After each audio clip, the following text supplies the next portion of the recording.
சென்னையில் ஆபரண தங்கத்தின் விலை சவரனுக்கு 560 ரூபாய் உயர்வு.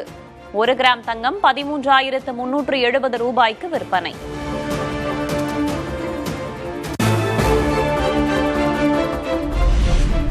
சென்னையில் வெள்ளியின் விலையில் மாற்றமில்லை. 1 கிராம் 240 ரூபாய்க்கும் 1 கிலோ 2,40,000 ரூபாய்க்கும் விற்பனை.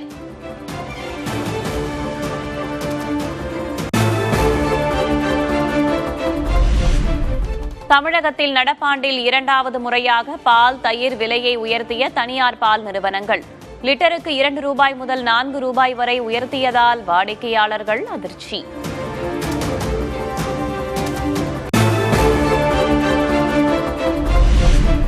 தனியார் பால் விலை உயர்வால் ஆவின் பாலுக்கு தேவை அதிகரித்து தட்டுப்பாடு ஏற்பட வாய்ப்பு. பால் உற்பத்தியை அதிகரிக்க அரசு நடவடிக்கை எடுக்குமாறு தமிழ்நாடு பால் முகவர்கள் தொழிலாளர்கள் நலச்சங்கம் வலியுறுத்தல்.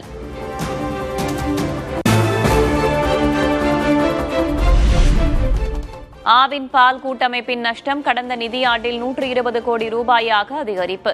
அரசின் பால் கொள்முதல் சரிவு மற்றும் மானிய விலையின் விற்பனை ஆகியவற்றால் நஷ்டம் அதிகரிப்பு.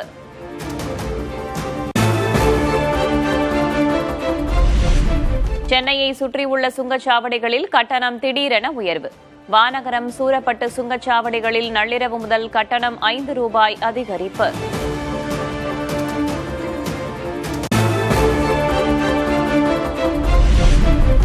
சுங்கச்சாவடிகளில் கடந்த 4 மாதங்களில் 3 முறை கட்டணம் உயர்த்தப்பட்டுள்ளதாக தமிழக காங்கிரஸ் தலைவர் மாணிக்கம் தாக்கூர் கண்டனம். சுங்க கட்டண கொள்ளையை மோடி அரசு திரும்பப் பெற வேண்டும் எனவும் வலியுறுத்தல்.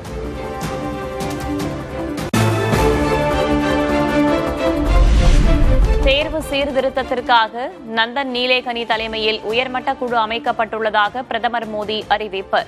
வினாத்தாள் கசிவுக்கு எதிராக மாணவர்கள் பெரும் போராட்டத்தை முன்னெடுத்த நிலையில் நடவடிக்கை.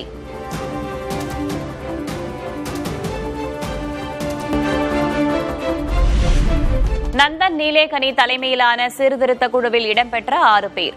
சென்னை ஐஐடி இயக்குநர் காமகோட்டி, இஸ்ரோ முன்னாள் தலைவர் சோம்நாத் உள்ளிட்டோருக்கு இடம்.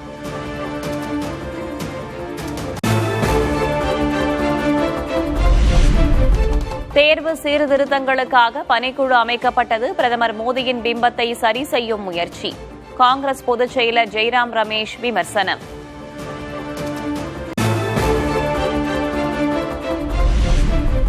டெல்லி நாடாளுமன்ற வளாகத்தில் எதிர்க்கட்சி உறுப்பினர்கள் ஆர்ப்பாட்டம். மாணவர்கள் மீதான தடியடிக்கு மத்திய அமைச்சர் அமித்ஷா பதிலளிக்க வலியுறுத்தல்.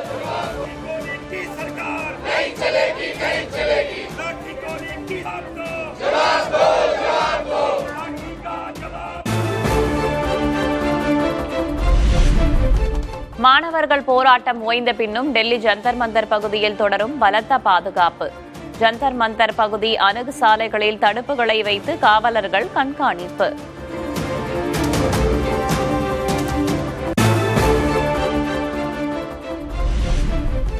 பீகார் பந்த் வன்முறை வழக்கில் முன்னாள் அமைச்சர் தேஜ் பிரதாப் யாதவ் கைது. 14 நாள் நீதிமன்ற காவல் அளிக்கப்பட்ட நிலையில் சிறையில் அடைப்பு.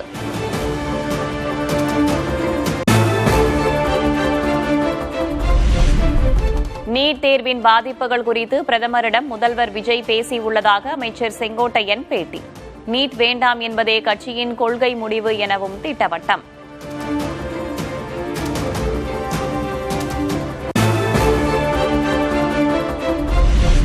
தென் மாநில முதல்வர்கள் அடங்கிய 31வது மண்டல கவுன்சில் கூட்டம் மத்திய உள்துறை அமைச்சர் அமித்ஷா தலைமையில் அடுத்த மாதம் மாமல்லபுரத்தில் நடைபெற உள்ளதாக தகவல்.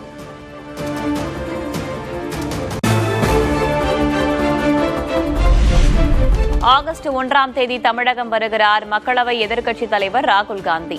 2029இல் ராகுலை பிரதமராக்கும் இலக்கை நோக்கி நம் பயணம் வலுப்பெறட்டும் என மாணிக்கம் தாக்கூர் பதிவு.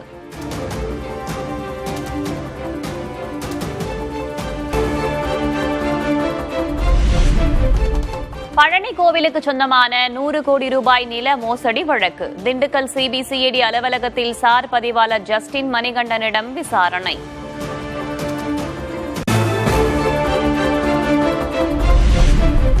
அதிமுக முன்னாள் அமைச்சர் வைத்திலிங்கத்திற்கு எதிரான ஊழல் வழக்கில் மேல் விசாரணை நடத்த அனுமதி. விசாரணையை முடித்து 3 மாதங்களில் அறிக்கை தாக்கல் செய்ய லஞ்ச ஒழிப்புத்துறைக்கு சென்னை முதன்மை அமர்வு நீதிமன்றம் உத்தரவு.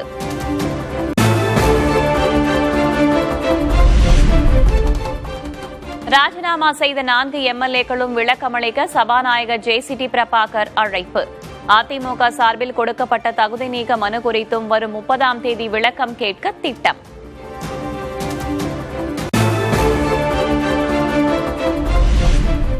வரும் பட்ஜெட் கூட்டத்தொடரில் ஊழல் பட்டியலை தாக்கல் செய்ய உள்ளதாக அமைச்சர் மரிய வில்சன் தகவல். பார்ட்டி ஃபண்டை குறிப்பிட்டு திமுக முன்னாள் அமைச்சர் சேகர் பாபு மீதும் மறைமுக விமர்சனம். பார்ட்டி ஃபண்டுன்னு என்னன்னு தெரியாத மாதிரி அப்படி என்னது பார்ட்டி ஃபண்டு என்னது அப்படின்னு சொல்லிட்டு வெளியே நடந்து போனாங்க. அதுல ஒருத்தர் இருக்கார் இந்த தொகுதியில ஜெயிச்சவர், அப்படி என்னதுன்னு கேட்டு வந்தார். வரப்போற சட்டமன்றத்துல செஷன்ல தனியா ஒரு அறிக்கை ரெடி பண்ணிட்டு இருக்கிறோம், ஒரு ஆடிட்டிங். அந்த ஆடிட்டிங் ஃபைலை தாக்கல் பண்றோம். அன்னைக்கு இருக்கு உங்களுக்கு அந்த ஊழல் பட்டியல் என்ன நடக்க போகுதுன்னு உங்களுக்கு தெரியும்.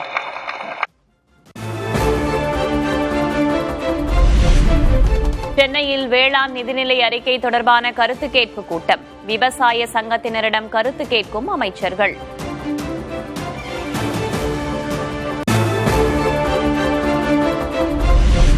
தமிழ்நாடு மாநில துப்பாக்கிச் சுடுதல் சாம்பியன்ஷிப் போட்டி சென்னையில் தொடக்கி வைத்தார் விளையாட்டுத்துறை அமைச்சர் ஆதவ் அர்ஜுனா.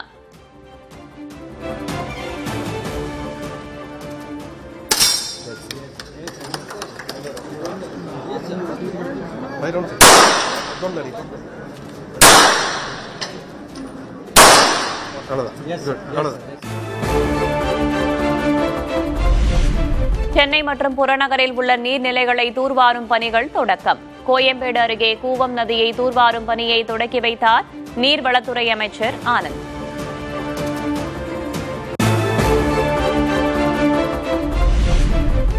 சென்னையில் நீர்நிலை தூர்வாரும் பணியை தொடக்கி வைக்க இருசக்கர வாகனத்தில் தனியாக வந்த அமைச்சர் ஆனந்த். போக்குவரத்து நெரிசல் காரணமாக இருசக்கர வாகனத்தில் பயணித்ததாக தகவல்.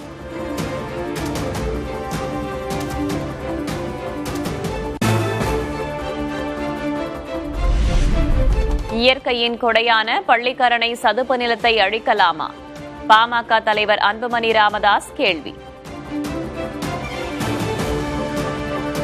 பள்ளிக்கரணை மார்ஷ்லேண்ட் சதுப்பு நிலம் எவ்வளவு தண்ணி வந்தாலும் எவ்வளவு வெள்ளம் வந்தாலும் அது வடிக்கிற இடம். 100 years பேக் வரைக்கும் இந்த பள்ளிக்கரணை சதுப்பு நிலம் கிட்டத்தட்ட ஒரு 15,000 ஏக்கர் பரப்பளவு. இன்னைக்கு வெறும் 2,500 2,700 ஏக்கர் தான் இருக்கு. இந்த 2,500 ஏக்கரையும் அழிக்க பார்த்துட்டு இருக்கிறாங்க. மிகப்பெரிய ஒரு சூழ்ச்சி நடக்குது இது கெடுக்கிறது. The government notifies the entire Pallikaranai marshland and to save this for the future generations to come. Chennai Maduravoyal அடுத்த நெற்குன்றத்தில் அதிமுகவினர் கண்டன ஆர்ப்பாட்டம். பல்லவன் நகரில் இயங்கும் டாஸ்மாக் கடையை மூட வலியுறுத்தி அதிமுகவினர் முழக்கம்.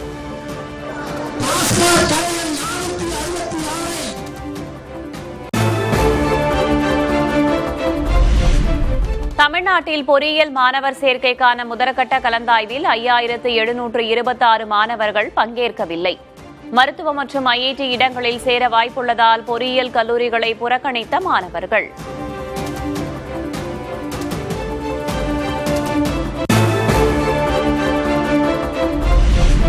தமிழ்நாட்டில் இந்தியா கூட்டணி இல்லை என விசிக முதன்மை செயலர் ஆளூர் ஷானவாஸ் கருத்து. திமுக இல்லாமல் காங்கிரசால் தமிழ்நாட்டில் கூட்டணி அமைக்க முடியவில்லை என்றும் புதிய தலைமுறைக்கு பிரத்யேக பேட்டி. ராகுல் காந்தியும் முட்டி மோதி பார்த்துட்டார. தமிழ்நாட்டில் இந்தியா கூட்டணி அமைஞ்சது போல எங்கேயாவது அமைஞ்சுதா? இப்ப திமுக இல்லாம அவங்களால அமைக்க முடியுதா? அதை பாருங்க, திமுக இல்ல. இந்தியா கூட்டணி தமிழ்நாட்டில் எப்படி இருக்கு? ஏதாவது தெளிவு இருக்கா? இந்தியா கூட்டணி அமைஞ்சிருச்சா தமிழ்நாட்டில்? எங்க தலைவர் என்ன சொன்னாரு? டிட்டாச்சா இருக்கும்னு சொன்னார்ல. ஏன் அப்படி சொல்ல வேண்டிய நெருக்கடி வருது? இது வரைக்கும் கூட்டணி அமையல, அதிகாரப்பூர்வமா அறிவிக்கலன்னு சொன்னார்ல. அப்போ கூட்டணியே ஒரு ஃப்ரேமுக்கு வரல. இதுதான் காங்கிரஸுக்கு இன்னைக்கு நிலைமை. தமிழ்நாட்டை மறைமுகமாக பாஜக தான் ஆள்கிறது. தலைமைச் செயலர் சாய்குமாரின் பணிக்காலம் நீட்டிப்பு தொடர்பாக ஆளூர் ஷானவாஸ் விமர்சனம். எந்த அதிகாரி மாற்றப்பட்டிருக்கிறாருன்னு கேட்கிறேன். அதிகாரிகள் மாற்றம் இயல்பானது, பொதுவானது. ஆனா திமுக ஆட்சி காலத்தில் போடப்பட்ட உச்ச பொறுப்புகளில் இருந்த தமிழ்நாட்டின் மீதான உணர்வுமிக்க அதிகாரிகள் டம்மியாக்கப்பட்டு பாஜகவின் கைப்பாவையாக இருந்து போடப்பட்ட CS பதவிக்காலம் முடிந்தும் பதவி நீட்டிப்பு கொடுக்கப்பட்டு தொடரப்படுகிறார் அப்படின்னா இப்ப அதெல்லாம் தான் இப்போ இங்க இந்த மாணவர் போராட்டம் வரைக்கும் வருதுங்கிறனா. சொல்வதை கேட்காமல் சொந்த கட்சிக்குள் இருந்து கொண்டு போர்க்கொடி தூக்க வேண்டாம் என எச்சரிக்கை. விருப்பமில்லாதவர்கள் கட்சியிலிருந்து வெளியேறலாம் என சீமான் பேசுவது போன்ற ஆடியோ வைரல். தலைமையிலிருந்து கொடுக்குற ஆள் வரக்கூடாதுன்னா அப்ப நானும் வரக்கூடாதுல்ல, அதுக்கு ஒரு போர்க்கொடி தூக்குவியல்ல. வேணாம்னா நீங்க வெளியேறி போக வேண்டியதானங்க. நீங்க சொல்றதை செய்யறதுக்கு எந்த கட்சி இருக்கோ அந்த கட்சியில போய் சேர்ந்துக்கிறங்க. உங்க போர்க்கொடியில எங்கிட்ட கிழிச்சு துற போடுங்க. சொல்றதை கேட்டு இருந்து செய்ய முடிஞ்சா செய்யுங்க, இல்ல வேணாம்னா வெளியில போங்க, அவ்வளவுதானே.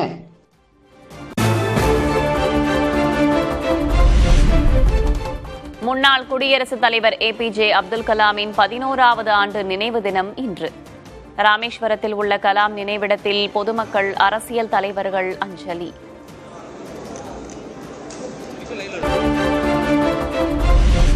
எதிர்க்கட்சி உறுப்பினர்களின் அமளியால் 6வது நாளாக முடங்கும் நாடாளுமன்றம். பீகாரில் போராட்டத்தில் ஈடுபட்ட மாணவர்கள் மீது தடியடி நடத்தியதை கண்டித்து முழக்கம்.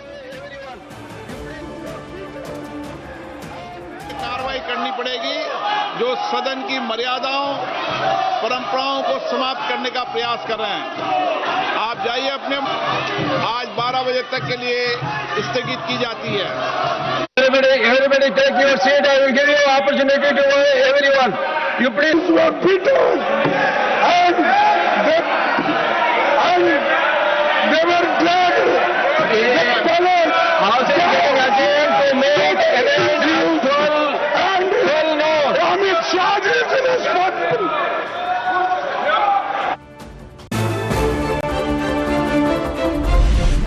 டெல்லி நாடாளுமன்ற வளாகத்தில் எதிர்க்கட்சி உறுப்பினர்கள் ஆர்ப்பாட்டம். மாணவர்கள் மீதான தடியடிக்கு மத்திய அமைச்சர் அமித்ஷா பதிலளிக்க வலியுறுத்தல்.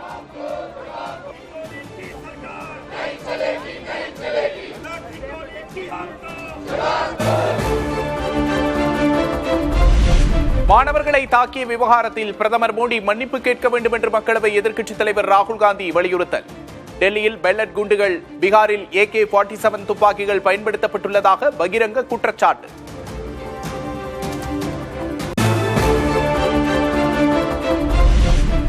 பீகாரில் மாணவர்கள் போராட்டத்தின் போது AK-47 துப்பாக்கியால் சுட்ட காவலர் பணியிடை நீக்கம். சமூக வலைதளங்களில் வீடியோ வெளியான நிலையில் புகாரின் அடிப்படையில் நடவடிக்கை என்று மாவட்ட SP விளக்கம்.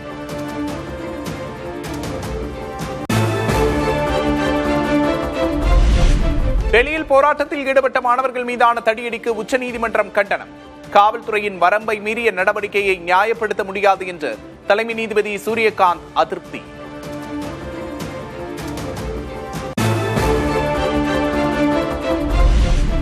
அமைதி வழி போராட்டத்துக்கு எந்தவித கட்டுப்பாடுகளும் இருக்கக்கூடாது என்று உச்சநீதிமன்ற தலைமை நீதிபதி திட்டவட்டம். போராட்டம் நடக்கிறது என்பதற்காகவே தடியடி நடத்த வேண்டும் என்பது இல்லை என்றும் கருத்து.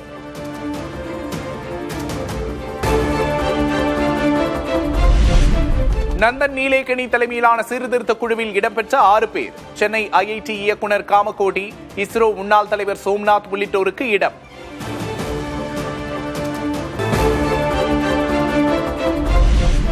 காமன்வெல்த் போட்டிகளில் முதல் தங்கப்பதக்கத்தை வென்றது இந்தியா. 48 கிலோ பளுதூக்குதலில் தங்கம் வென்றார் மீராபாய் சானு.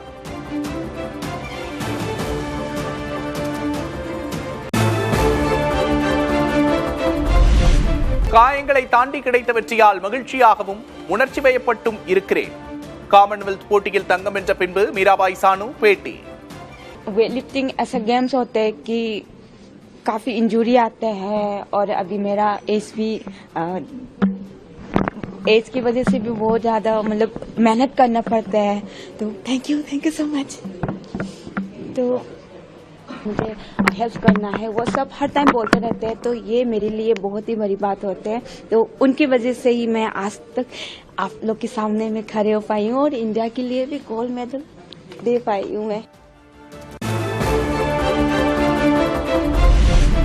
காமன்வெல்த் விளையாட்டில் இந்திய பளுதூக்குதல் வீரர் ராஜா முத்துப்பாண்டி வெள்ளிப் பதக்கம் என்று அசத்தல். குத்துச்சண்டை வீராங்கனை பிரீத்தி பவார் மற்றும் வீரர் ஜடுமணி சிங் காலிறுதிக்கு முன்னேற்றம். காமன்வெல்த் போட்டியில் வெள்ளி வென்ற கோவில்பட்டியைச் சேர்ந்த ராஜா முத்துப்பாண்டிக்கு முதல்வர் விஜய் வாழ்த்து. ராஜா முத்துப்பாண்டியின் சாதனையை பாராட்டி அரசு சார்பில் 30 லட்சம் ரூபாய் ஊக்கத்தொகை வழங்கப்படும் என்று அறிவிப்பு.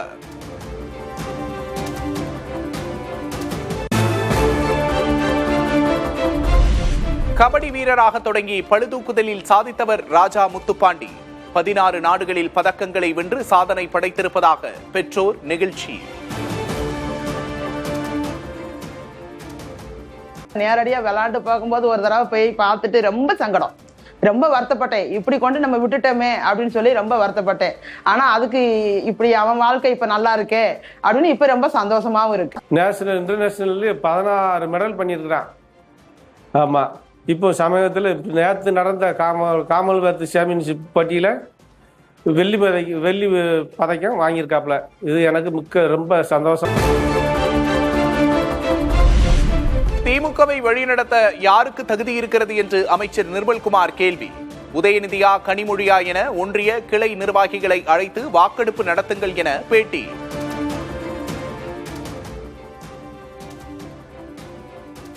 உதயநிதிக்கு இந்த அண்ணா ஆரம்பிச்ச இந்த கட்சியை வழி நடத்துவதற்கான கொஞ்சமாவது தகுதி இருக்கான்னு ஒரு வாக்கெடுப்பு வைக்க சொல்லுங்க. இல்ல அவருக்காவது அவரும் சகோதரி கனிமொழி அவர்களையும் வச்சு 2 பேர்ல யாருக்கு தகுதி இருக்குன்னு வருது. அந்த வாக்கெடுப்பு ரிசல்ட்டே வெளியே விட வேண்டாம். இவரும் ஒரு ஜென்சி அப்படின்னு போட்டு ஏதோ ட்ரை பண்ணிட்டு இருக்கிறாரு. அவருக்கு நம்ம சைடு ஒரு அட்வைஸ், சுய பரிசோதனை செஞ்சுக்கோங்க. முதல்ல உங்க தகுதி என்னன்னு தெரிஞ்சுக்கோங்க. சென்னை மதுரவாயில் அடுத்த நெற்குன்றத்தில் அதிமுகவினர் கண்டன ஆர்ப்பாட்டம். பல்லவன் நகரில் இயங்கும் டாஸ்மாக் கடையை மூட வலியுறுத்தி அதிமுகவினர் முழக்கம்.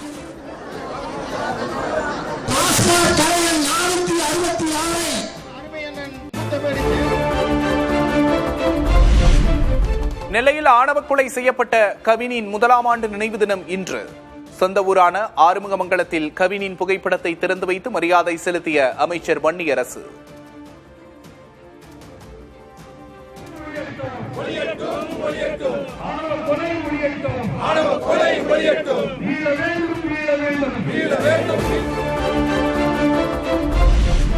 தமிழகத்தில் ஆணவ கொலைக்கு எதிரான சட்டம் விரைவில் கொண்டுவரப்படும். சமூக நீதித்துறை அமைச்சர் வன்னியரசு உறுதி.